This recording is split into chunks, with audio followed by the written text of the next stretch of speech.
कि ऐसी क्या वजह रही कि आप सभापति बने, उसके बाद भी राजनीति के शिखर पर नहीं पहुंच पाए? मुझे पूर्ण विश्वास है कि मैं डाउन कभी भी अपने आप को मैंने महसूस नहीं किया। सर, 2003 से आप विधायक का टिकट मांग रहे हैं, लेकिन अंत समय पर टिकट किसी और को दे दिया जाता है। मैं एक चीज कहना चाहूंगा आपको। नमस्कार दर्शकों, एन बार न्यूज में मैं अभिषेक सिंह रावल आप सभी का हार्दिक अभिनंदन और स्वागत करता हूं। दर्शकों, चाहे शिक्षा का क्षेत्र हो या खेलकूद का हो या राजनीति का हो, किसी भी कार्य को करने के लिए सबसे जरूरी चीज होती है वो होती है शिद्दत। शिद्दत से करा हुआ कार्य हमेशा आदमी को अपनी मंजिल और अपना मुकाम पहुंचाती है। जैसा कि साथियों, नींद चैन को त्यागो तुम, संघर्ष का मैदान छोड़कर मत भागो तुम, बिना कुछ किए जय जयकार नहीं होती और कोशिश करने वाले की कभी हार नहीं होती। ऐसी शख्सियत आज हमारे बीच मौजूद है जिनसे मैं आपको रूबरू कराने जा रहा हूं। अजमेर के पूर्व सभापति, युवाओं की धड़कन, अजमेर के हृदय में निवास करने वाले ऐसे समाज सेवी 36 कौम को साथ लेके चलने वाले सुरेंद्र सिंह शेखावत उर्फ लाला बना आप हमारे साथ मौजूद हैं। सर, सबसे पहले मैं अनबार न्यूज में आप नमस्कार, सभी का नमस्कार, स्वागत करता हूँ। भी नमस्कार और सभी का मैं हार्दिक स्वागत करता हूँ, अभिनंदन करता हूँ। सर, आपसे सबसे पहला मेरा सवाल यही है कि ऐसी क्या वजह रही कि आप सभापति बने, उसके बाद भी राजनीति के शिखर पर नहीं पहुंच पाए, जबकि अजमेर की जनता और युवाओं का जुड़ाव उनके हृदय में आप निवास करते हैं? ऐसा सभापति बनने का मतलब ये नहीं है कि सभापति बनते ही आप राजनीति की कोई ऊंची सीढ़ी पे छलांग लगा लें। कई बार किस्मत भी और संजोग भी इसमें होता है। मेरी किस्मत में जितना लिखा था उतना हुआ और प्रयास में मैंने अभी तक कोई कसर नहीं छोड़ी है। आज भी अपने आप को जीवित रखने के लिए, जिस प्रकार से आपने कहा युवाओं के साथ में मेरा जुड़ाव है, मैं युवाओं के साथ में आज भी जुड़ाव रखता हूं और अपने आप को स्थापित मैंने आज भी कर रखा है जिस स्थिति में मैं पहले था। आदमी का ग्राफ डाउन होता है, लेकिन मुझे पूर्ण विश्वास है कि मैं डाउन कभी भी अपने आप को मैंने महसूस नहीं किया, डिमोरलाइज मैं कभी नहीं हुआ और मैं हमेशा आगे पथ पर चलता गया। और अभी मुझे पूर्ण विश्वास है कि निश्चित तौर पर इस वाले चुनाव में उम्मीद मुझे पूरी है कि मुझे पार्टी टिकट देगी, क्योंकि मैंने कोई भी ऐसा कार्य नहीं किया जिससे कि पार्टी ये सोचे कि मैं कहीं किसी क्षेत्र में मैं कम हूँ। हर क्षेत्र में, हर वर्ग में 36 कौम सबसे मेरा लगाव है। जातिवाद से अलग हटकर मैं हूँ और निश्चित तौर पर पार्टी, मुझे पूर्णतः विश्वास है कि पार्टी इस बार मुझे टिकट देगी। सर, 2003 से आप विधायक का टिकट मांग रहे हैं। हर बार लगता है कि पार्टी आपको टिकट देगी, लेकिन अंत समय पर टिकट किसी और को दे दिया जाता है। इस बारे में आपका क्या विचार है? मैं एक चीज़ कहना चाहूँगा आपको कि पार्टी किसी और को टिकट दे देती है। मैं जरूरी नहीं कि पार्टी मुझे टिकट दे, और पार्टी का भी कई बार ये मापदंड ऐसा नहीं होता है कि पार्टी जीतने के लिए, कई बार समीकरण के हिसाब से भी टिकट दिए जाते हैं कि जीत के लिए ही टिकट नहीं दिया जाता है। समीकरण भी ऐसे होते हैं, उन समीकरणों के आधार पर जो कैंडिडेट अच्छा होता है उसको भी कई बार टिकट नहीं मिलता है। इसलिए मैं ये चीज़ कहना चाहूँगा, आप ये चीज़ बिल्कुल छोड़ दें कि जो जीता हुआ प्रत्याशी है 100% उसको टिकट मिलेगा। कई बार समीकरणों के आधार पर भी टिकट नहीं मिलता है, इसलिए मुझे टिकट नहीं मिला। इसलिए मैं उससे मुझे कोई मलाल नहीं है और अब इस बार मुझे पूर्णतः विश्वास है कि मुझे इस बार टिकट मिलेगा। भारतीय जनता पार्टी के टिकट पर मैं चुनाव लड़ूंगा। सर, यदि इस बार आपको भाजपा का प्रत्याशी बनाया जाता है तो अजमेर शहर वासियों के लिए आपका क्या मैसेज रहेगा, क्या संदेश रहेगा? सर्वप्रथम जो सीवरेज का मामला है, जिस प्रकार से अजमेर का आपने देखा होगा, हल्की सी बरसात के अंदर पानी भर जाता है, सड़कों में खड्डे पड़ जाते हैं। मेरा सबसे पहला मुद्दा ये रहेगा, मेरा पहला सबसे कार्य ये रहेगा कि अजमेर की सीवरेज व्यवस्था, जो भी फंड आएगा उस फंड से सबसे पहले सीवरेज व्यवस्था सुचारू करूंगा, जिससे कि आम जन को तकलीफ ना हो, चलने में, गाड़ी चलाने में, पैदल चलने में, मोटरसाइकिल चलाने में किसी प्रकार की कोई तकलीफ ना हो। ये मेरा सबसे पहला प्रयास ये रहेगा। और दूसरा प्रयास मेरा रहेगा, जिस प्रकार से पानी का आज तक मुद्दा चला रहा है, पानी बीसलपुर से जाता है अजमेर के लिए, ये बीसलपुर योजना बनी थी और पानी 5-5 दिन में अजमेर में नहीं पहुंच पा रहा है। तो पानी की समस्या, दो मेरे मेन मुद्दे रहेंगे, एक तो सीवरेज का और एक पानी का। पानी का मुद्दा, जो 5 दिन में पानी आता है, निश्चित तौर पर मैं ये कह सकता हूँ कि मैं अगर विधायक बना तो 1 नहीं तो 2 दिन में अवश्य रूप से अजमेर में पानी पहुंचवाऊंगा। ये मेरा प्रयास रहेगा। धन्यवाद। सर, जैसा कि आपने बोला कि सीवरेज और पानी का आप काम करेंगे, आना सागर के रख रखाव को लेकर आपने बहुत पूर्व में भी एनजीटी को याचिका जाहिर की थी, ना तो उसको स्वीकार भी कर ली गई थी, लेकिन आना सागर भी बच नहीं पा रहा है और आना सागर में जिस प्रकार से गंदगी फैल रही है, इसके बारे में आपका क्या विचार है?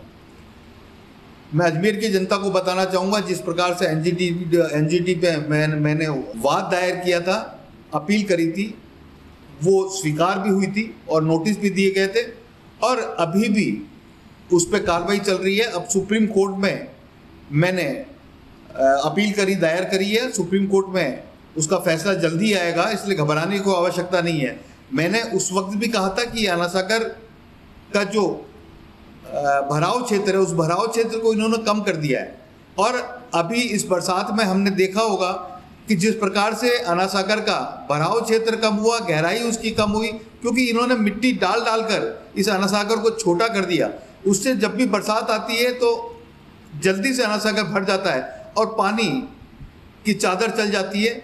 अगर ये भराव क्षेत्र पूरा होता और गहराई पूरी होती और मिट्टी नहीं डाली होती तो निश्चित तौर पर आना सागर इतना तहलका नहीं मचाता, लोगों को परेशान नहीं करता। आज स्थिति यह है कि अजमेर का वाटर जो लेवल है वो बढ़ गया है और ज़मीन के अंदर सोखने की क्षमता खत्म हो गई है। ज़मीन चार्ज इतनी हो गई है कि पानी अगर आएगा तो ज़मीन में घुस नहीं पाएगा, उसको बहना ही पड़ेगा। तो इसलिए मैं कहना चाहूँगा कि अगर मैं विधायक बनता हूँ तो इस आना सागर का जो एरिया पहले भराव क्षेत्र था, उस भराव क्षेत्र को पूरा उसी प्रकार से मिट्टी को हटवाने का काम मैं करूँगा। और मैं प्रशासन को अभी भी कहना चाहता हूँ कि अभी भी वक्त है, बरसात रुकी हुई है, जो साइड में जहाँ मिट्टी डली हुई है, जिस मिट्टी को हटा सकते हैं उस मिट्टी को हटाएं, जिससे कि आसपास की कॉलोनी और खासकर निचली बस्तियाँ बच सके। ये मैं प्रशासन को कहना चाहूँगा।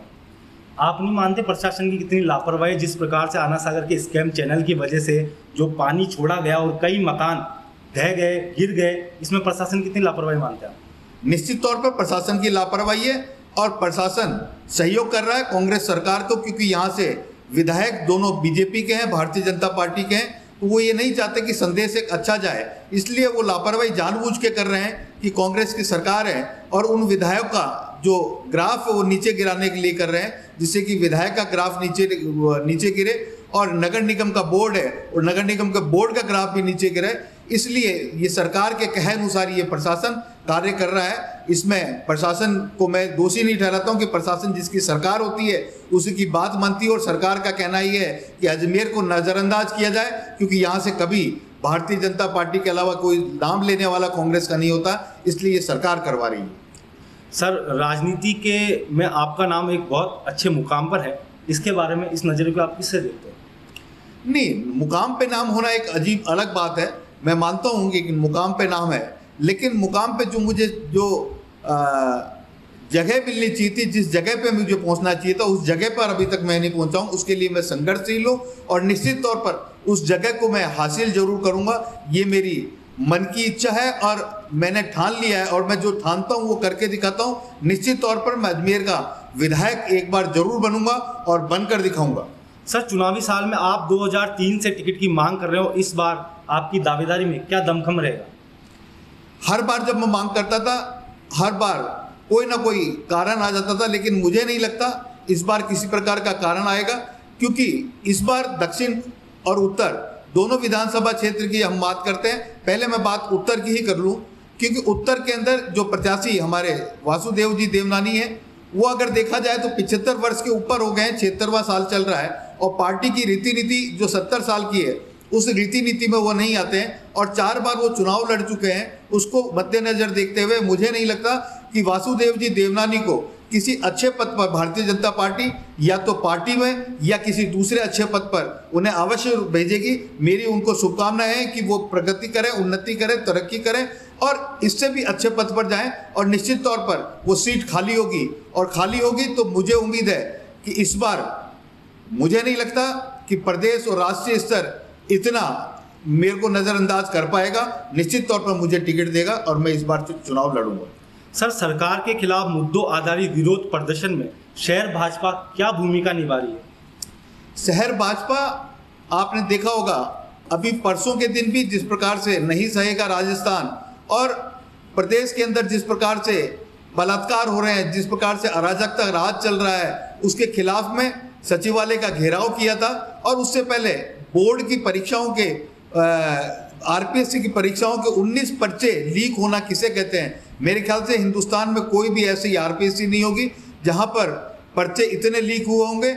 और उसके खिलाफ भी भारतीय जनता युवा मोर्चा ने एक बहुत बड़ा आंदोलन किया था, अजमेर के अंदर ही किया था, और आरपीएससी का घेराव करने का किया था, उसमें आरपीएससी का घेराव भी किया था। तो भारतीय जनता पार्टी जहां जहां जिस मुद्दे को जो मुद्दा मिलता है उस मुद्दे को उठाती है और उस पर अमल करती है और काम भी करती है। यदि इस बार भारतीय जनता पार्टी आप पर विश्वास जताकर आपको प्रत्याशी के रूप में उम्मीदवार बनाती है तो जनता के लिए क्या सौगात रहेगी? निश्चित तौर पर जनता के लिए सौगात सबसे पहली तो ये होगी, अगर मुझे पार्टी से टिकट मिलता है और मैं जीत कर आता हूँ तो सबसे बड़ी सौगात जनता के लिए, क्योंकि जनता का मेरे से जो प्यार और जो मेरे पे विश्वास है, वो जनता मेरे साथ है। वो जनता नहीं जीते, मैं नहीं जीतूंगा, जनता ही वो चुनाव जीतेगी। इसलिए वो जब चुनाव जीतेगी तो आप सोच सकते हैं कि उनको कितनी खुशी होगी, वो गदगद हो जाएंगे, क्योंकि उन्होंने चुनाव जीता है, ना कि सुरेंद्र सिंह शेखावत ने चुनाव जीता है। दर्शकों, जैसा कि आपने देखा कि जो बताया गया है, जैसा कि सुरेंद्र सिंह शेखावत जी द्वारा बोला गया, जब तक मैं हार नहीं मानूंगा, जब तक मैं अजमेर शहर का विधायक नहीं बन जाऊं। गोताखोर सिंधु में डुबकियां लगाता है, हर बार खाली हाथ लौट आता है, मिलते नहीं है सहज मोती गहरे पानी में, और खाली उसकी मुट्ठी हर बार नहीं होती, कोशिश करने वालों की कभी हार नहीं होती। एन बार न्यूज में आप सभी का हार्दिक अभिनंदन और स्वागत। जय हिंद, जय भारत। नमस्कार।